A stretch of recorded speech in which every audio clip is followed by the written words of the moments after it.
This started out to be another sub-freezing day, but despite the really cold temperatures, I had a lot of things to do.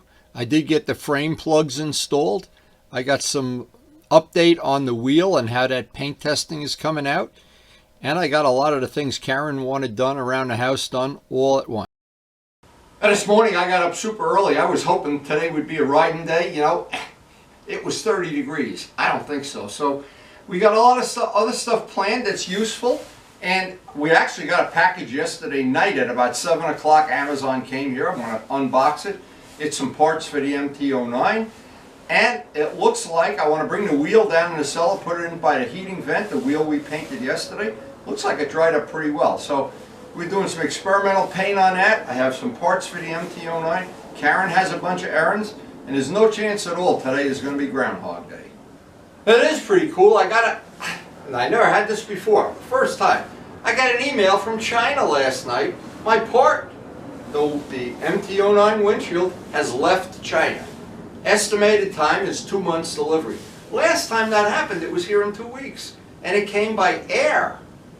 It's unbelievable that they can get that stuff here so quick. Well, I guess it's good. That's why I got it, because they're afraid this stuff's going to get stuck in California. I don't know, but within 2 weeks, we're going to have our blue windshield. And John Pothy is already working on some concept pictures that I can put on my computer. And thank you, John. We're having a blue windshield for the future, for making this an evil twin at some point in time. I wanted to grab them all. They were 27 bucks. It's actually 36 when you count the shipping. I did my paint testing for the wheels, and I'm really excited that maybe I can make some progress on that. I don't know. I looked at some people that had custom painted this to match the bike. I don't know. John's going to make some concept sketches with that. Again, I don't know. Another piece, I wanted to make a little piece of filler for in here, maybe carbon fiber.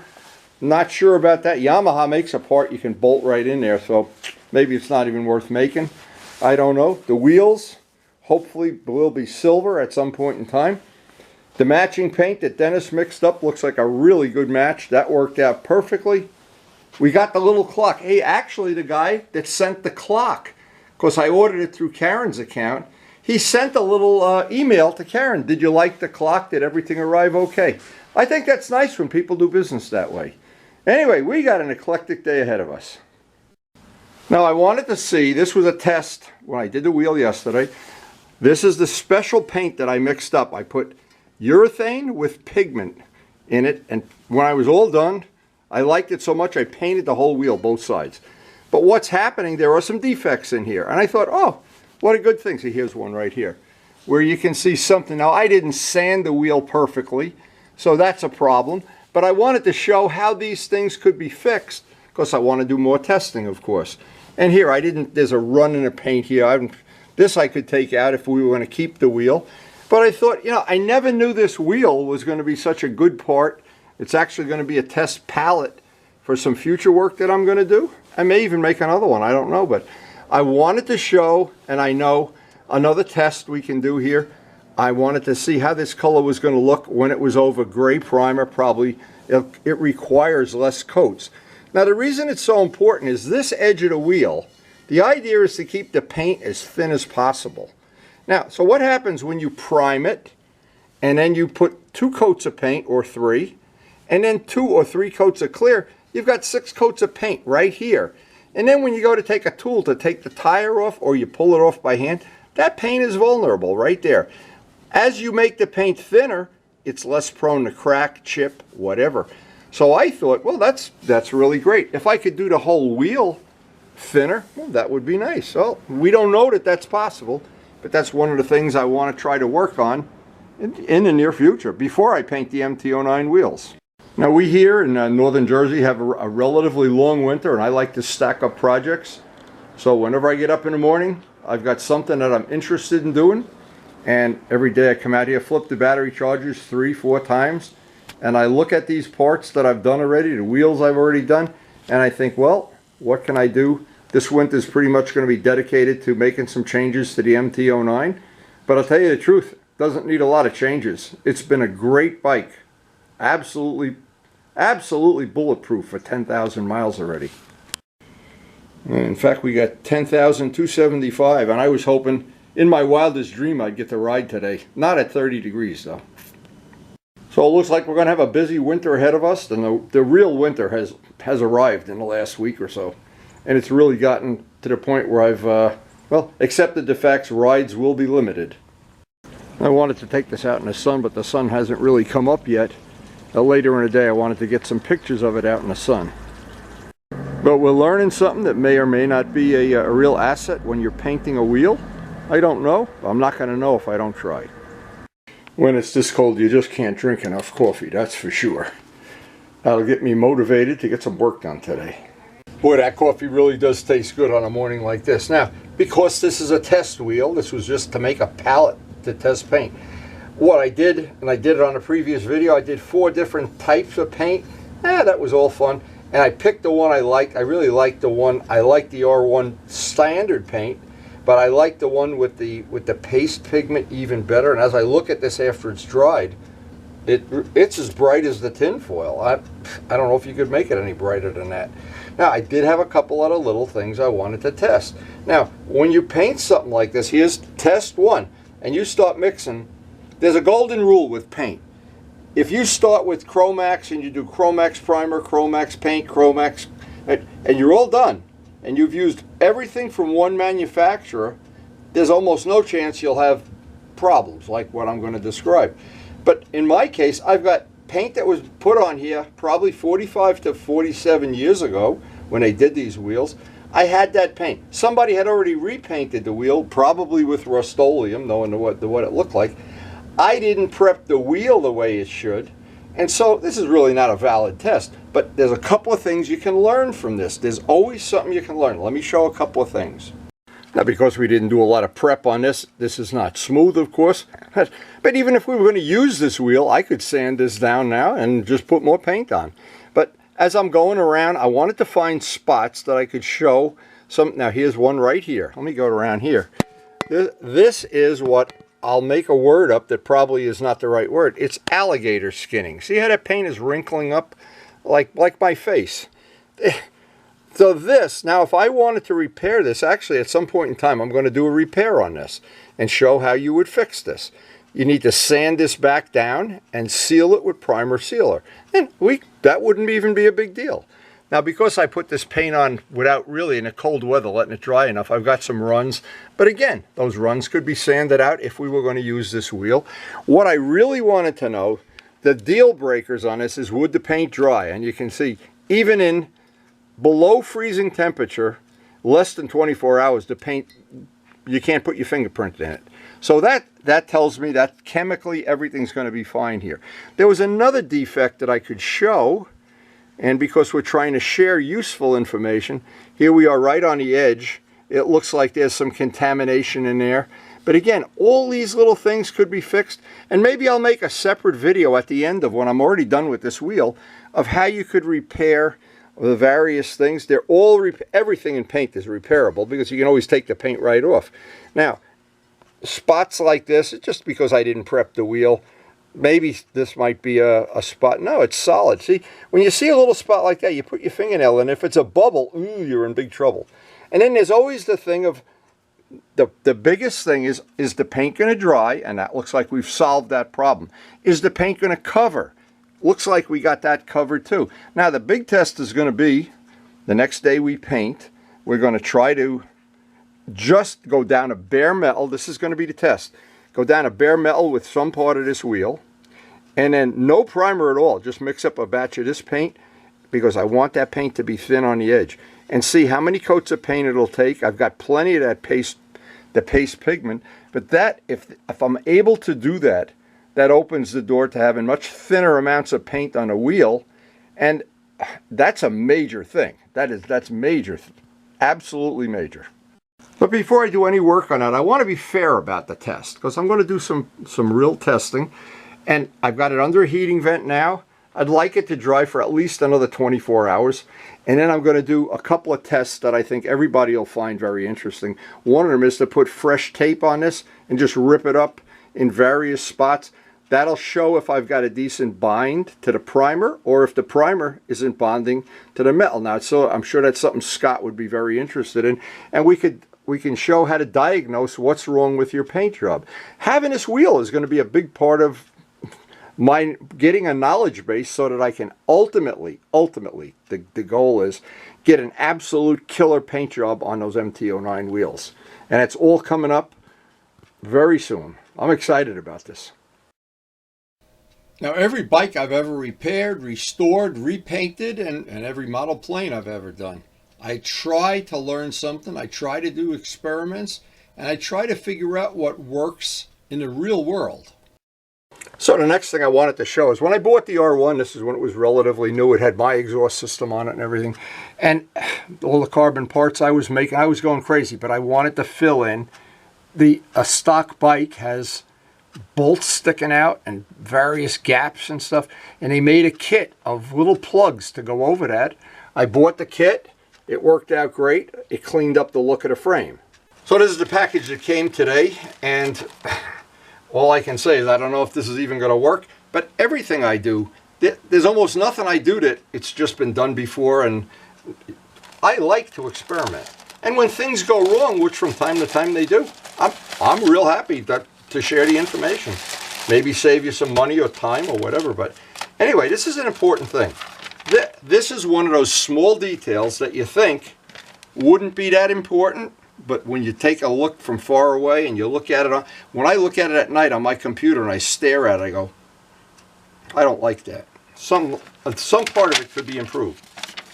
Okay, so this was $13, and it's an assortment. What this is an assortment. I'll try to see. There's no, you don't even know where this came from. No address as to who made it, because it probably came from, more than likely, from China, our friends in China. Anyway, what this is, I looked all over the internet. Now, Luciano or Pokey or somebody that spends a lot of time on the internet could probably find a kit for the MT09. Rather than find a kit, and I think that kit was 30 bucks or something, it was expensive. But that's not the issue here. Here's the issue I want to say is I went and bought a kit of, I think there's 50. Let's see. There's every size. They're all metric. And so the ones I have left over, I know I have a spot on the Black and Gold Ninja that I ran out of these. I didn't have one. And I went to Lowe's and there was one too big and one too small. But now, I'll never go hungry again. Now I got a lot of these. And I can do what, in fact, they got the ones, look at this. The ones that fit on a GS that go over the bolts on the, wow. So anyway, this is a small detail thing. And I always laugh. And people always give me this big thing about, nobody will notice that, nobody will see that. You know what? It doesn't matter. I see it. And by the way, these are called furniture plugs. So now they become part of my my next future project. I may get to work on this afternoon. But right now, Karen has a ton of errands to do. We're still in the holiday season. We're still eating way more than we should and celebrating the good fortune we have in life. Now, if I get back early enough, I'm going to go out and see if I can put some of those in place. And I want that wheel to be drying at least another day, and then we'll do a dedicated day of doing some repairs to that, sharing some information that I'm sure people like Scott that are into this, and people that don't know how to do these little repairs. It's really not difficult if somebody helps you out with the technology. And over the course of my lifetime, I've been self-taught on a lot of things. This is one of the things, how to fix things, how to repair things. And we'll be sharing that on a very near future video. But it's time to do errands. Now, I love getting all the errands done on a day that I'm going to ride, but today does not look like a riding day. Beautiful Rutherford, not a tree, a leaf on a tree anymore. Oh my God. What a season we've had.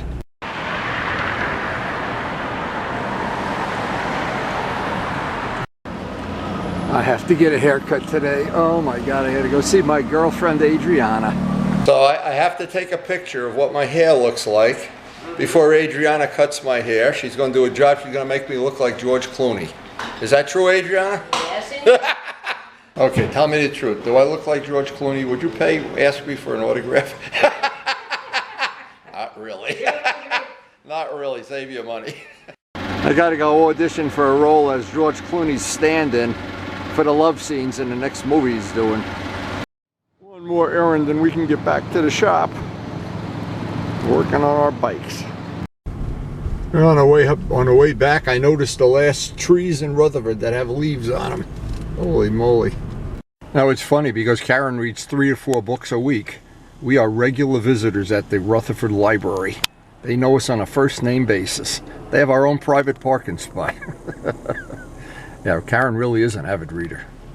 It's hard to believe as I'm pulling in the driveway, we still have a few roses. Wow, are we lucky. Even George Clooney benefits from an extra cup of coffee. Get him motivated, get some work done today. Well, all the errands are done. We've had another cup of coffee and I'm ready to start seeing if any of these are going to be appropriate for fitting into the MT09 or in some of the other places I've thought about using them. I have enough. So the first spot I wanted to see if I could get a plug for was that part right there. Now I don't know if any of them are going to fit. Then we have those 2 up there, I don't know. And I'm going to look around because I have a whole handful of them now. And maybe some other spot that I can at least make it look a little cleaner. Now when I do this kind of work, I always do a before and an after photo to go down by my computer, check it out the night after or the next day, make sure I like it. And that bolt didn't float my boat here, but once that's sealed up, I think that's a step in the right direction. So 2 things have really worked out well today. One is all the errands are done. Number 2, the quartz heater. Without that quartz heater, I'd be dying out here. Anyway, these look like they're going to fit. It's not a tight enough fit though. I may have to put a drop of silicone on there. I don't know. I was hoping they'd be a tighter fit, but the one that's bigger is a little bit too big. So, but that really does clean up an area of the bike that, to me, when it's an open and shut case, that to me works. So I'm going to look at how I can hook that. I think I do have some black silicone. That'd be perfect. Now, of course, all of this is in the eye of the beholder anyway, but even little details like that, it's amazing to me how a small detail like that can either make or break the view you get of the bike. And to me, I like it better with that, not seeing that bolt. So I tried a couple of things. I tried the one that was one size too big, put a bunch of notches and tried to press it in. That didn't work the way I thought it would, but that's how you learn. Learning is being willing to fail. So what I did, I took the one that's a little bit loose and I want to keep these in order if I can, and I came up with what I think is a usable solution. And it seemed to work pretty well, so we're going to find out. Now, obviously, black silicone would be a good way to do this, and then if you decided you want them off, you could pretty much get it off, but I don't even want to do that. I tried this, and it worked pretty well. I took a little strip, Gorilla tape now, not electrical tape, and just put a little strip around because we're really close. Just the tiniest little strip, maybe 1 or maybe 2 layers, and you can always adjust it, of course. And I made it a press fit. And let's face the fact, even if it fell off in the middle of a ride, the world wouldn't end. They give you enough of these things, and they're cheap enough. But I do like the fact that it cleans up that look. Anything I can do to clean up the look of the bike, I'm in favor of. Now, of course, you can adjust how much of that tape you actually have on there if you have to. The electrical tape didn't work as good, but it seems like the Gorilla tape, yeah, that's on there. I can move the motorcycle by it. It seems like the Gorilla Tape's a good solution for fine-tuning that. Now, the Gorilla Tape seemed okay, but to be perfectly honest, really honest, I kind of was thinking, there's got to be a better solution to this. And so I consulted with my wife, who always has a good solution when I have a problem, and she had the answer. So after tinkering around with this for a long time, I actually spent quite a bit of time figuring this out. What worked the best on this, I didn't want to put any permanent glue like epoxy that would ruin the finish. But what I did, Karen suggested something. She has a hot glue gun, and the hot glue filled in perfectly, and I didn't need to have the tape. So that worked out great. Now, the next thing on this that I think can be improved on, I want to see if I have some of these that are exactly the right size. And these are a tight fit. They actually press right on. So I may not even need a drop of hot glue, but now there's a little before and after right there. And I like the look of not seeing the bolts. I think that cleans it up a little bit.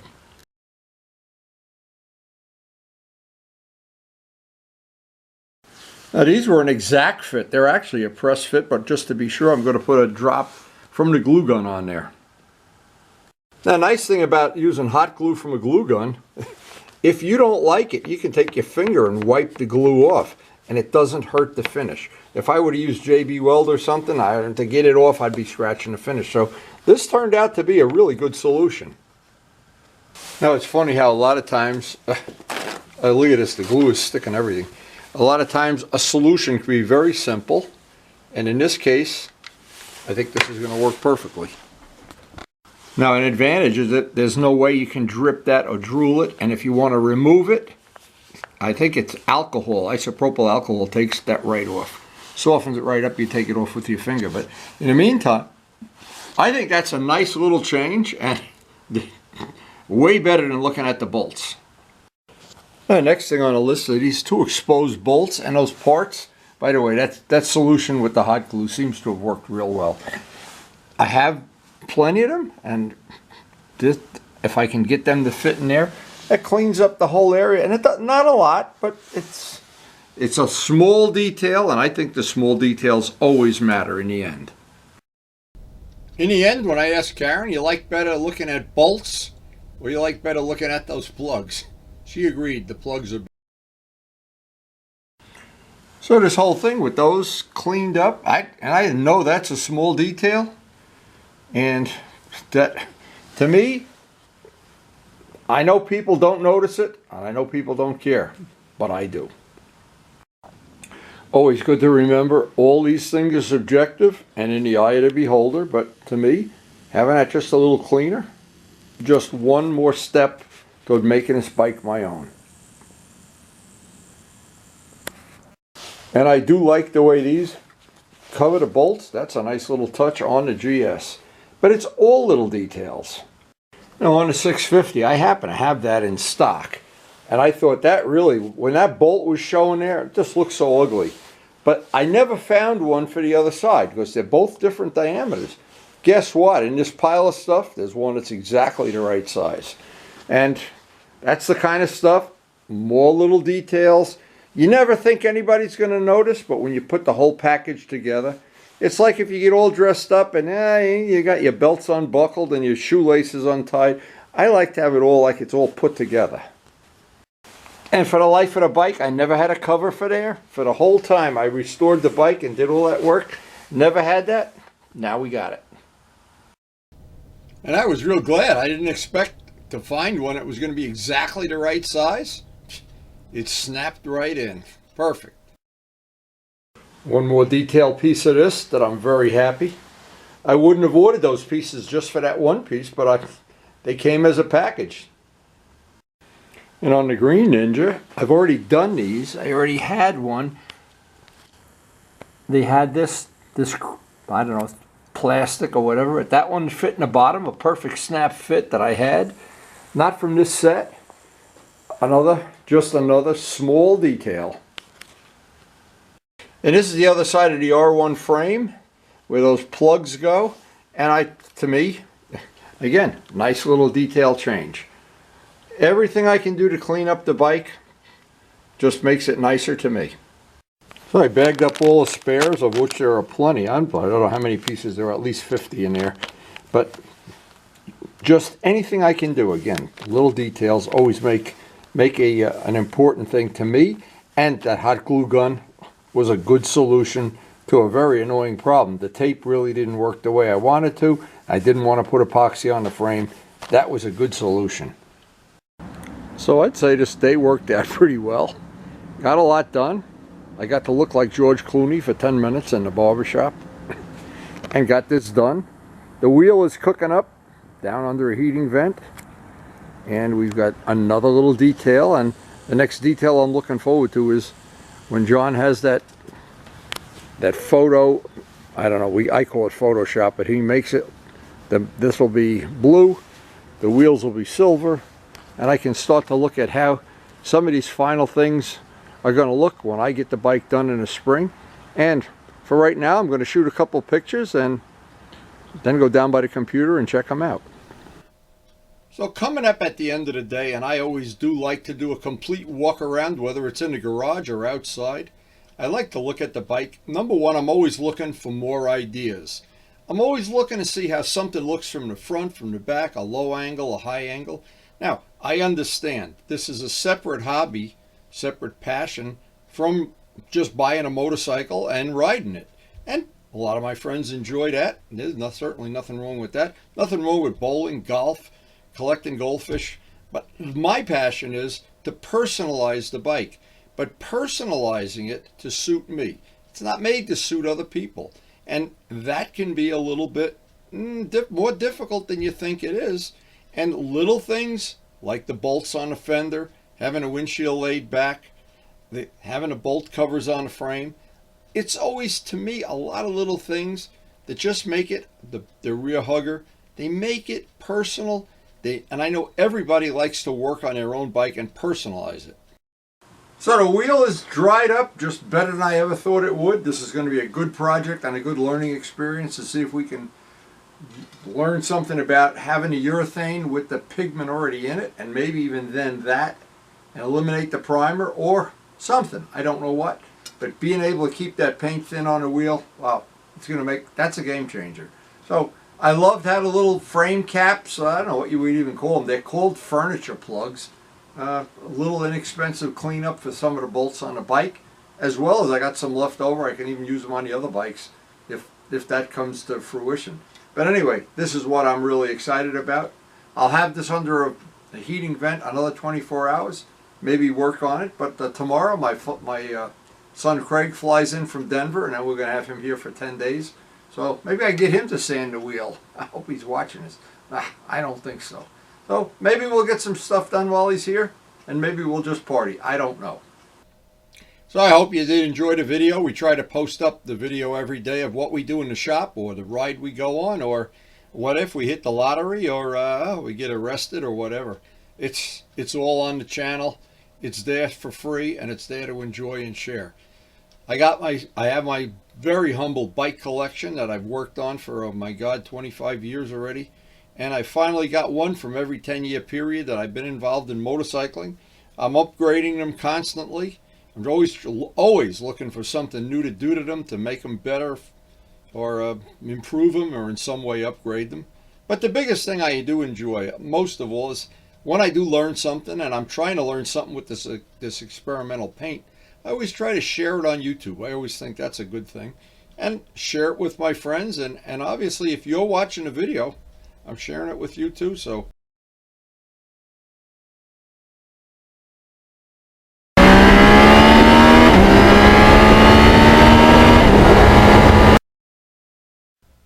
So if you enjoyed the video, I hope you share it with your friends. And of course, I hope, most of all, that we'll see you tomorrow. And thanks again for watching.